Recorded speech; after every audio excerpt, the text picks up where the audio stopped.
Hello everyone, how are you? Hope you all are fine and safe at your home. So today I am here to explain you the poem The Squirrel, which is there in your grade 7 book Honeycomb. So now let's read the introduction part of the poem which poet has given us. You may have seen a squirrel sitting on the ground eating a nut. What did it look like? Here is a poet's description of just such a squirrel.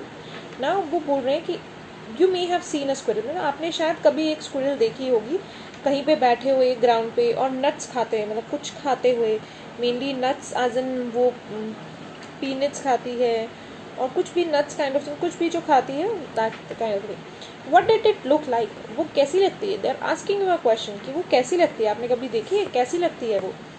Here is the poet's description of just such a squirrel. अब यहाँ पे poet जो description दे रहा है of just such a squirrel कि हाँ बस एक squirrel ही तो है, उसकी description दे रहा है. So now let's read the poem.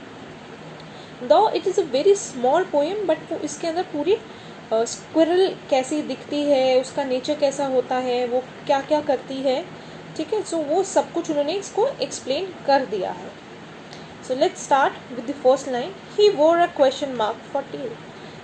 He wore a question mark for a tail. अब यहाँ पे वो उसकी जो टेल होती है, स्क्विरल की जो टेल है, उसको डिस्क्राइब कर रहे हैं, उसको एक्सप्लेन कर रहे हैं कि वो कैसी लगती है. तो वो कह रही है कि अगर आप गौर से देखो, अगर आप ध्यान से देखो स्क्विरल की टेल को, तो वो एक क्वेश्चन मार्क का लुक देती है. लाइक उसकी जो टेल का जो एंड होता है वो इस तरह से मुड़ा हुआ होता है जैसे कि एक क्वेश्चन मार्क होता है, ठीक है. सो हम क्वेश्चन मार्क जब बनाते हैं, right, let me show you a question mark here. अगर हम क्वेश्चन मार्क बनाते हैं, ठीक है, सो वो इस तरह से होता है, कुछ इस तरह से क्वेश्चन मार्क होता है, राइट, है ना. तो वो क्वेश्चन मार्क इस तरह से होगा, तो उसकी जो टेल है वो भी ऐसी होती है कि वो यहाँ से इसी काइंड से मुड़ी होती है. So it looks like a question mark. So वही वो बता रहे हैं. An overcoat of grey. अब स्क्विरल का जो कलर होता है, जो उसकी बॉडी का कलर होता है, दैट इज ग्रे कलर, ठीक है. वो लाइक थोड़ा सा डार्किश ग्रे कलर सा होता है. सो दे आर सेइंग कि उसकी जो स्किन है, वो उसको स्किन को डिस्क्राइब कर रही है कि उसकी जो फर है, एक्चुअली जो ऊपर फर होती है उसकी स्किन के ऊपर, वो ग्रे कलर की होती है. और वो जो फर है, वो जो ग्रे कलर है, उसकी पूरी बॉडी को कवर कर रहा होता है. कोई भी उसका पार्ट जो है वो अनकवर्ड नहीं होता उस ग्रे कलर से. सो ओवरकोट जो हम पहनते हैं वो भी पूरा लॉन्ग होता है और उससे हमारे ऑल बॉडी पार्ट्स जो हैं ऑलमोस्ट वो कवर हो जाते हैं. सो इसी वजह से उन्होंने उसकी जो स्किन है उसको ग्रे ओवरकोट से रिप्रेजेंट किया है, बिकॉज उसकी पूरी बॉडी वो ग्रे कलर से कोटेड होती है. He start up straight to eat a नट.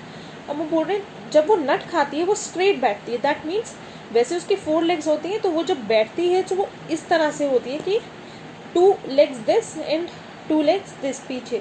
लेकिन जब उसने कुछ खाना होता है तो व्हाट ही डज, वो इस तरह से ऊपर हो जाती है, उसके पैरों के बाहर से वो बैठ जाती है, पर उसकी जो बैक होती है वो स्ट्रेट होती है. और ये जो 2 उसके पैर आगे वाले होते हैं, वो जो है वो 2 हैंड्स बन जाते हैं. जस्ट एज वी सिट, है ना, हमारे पैर नीचे चले जाते हैं, हम पैरों के बाहर बैठ जाते हैं, तो क्या होता है, हमारे हैंड्स जो है, हमने जो भी खाना होता है हम अपने हैंड से खाते हैं. तो सेम एज स्क्विरल भी जो भी कुछ खाती है अपने हैंड से खाती है. लेकिन जब उसने वॉक करना होता है, जब उसने रन करना होता है, वो 4 पैरों से जाती है, उसके हैंड्स का पैर बन जाते हैं, ठीक है. He like to tease and play. अब वो कह रही कि वो उसको क्या पसंद है, टीज और प्ले करना.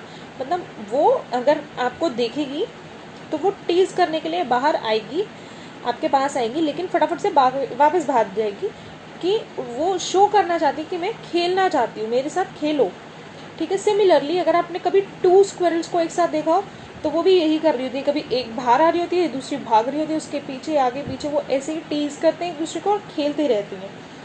सो this is what poet wants to tell us. And if we run around his tree he went the other way.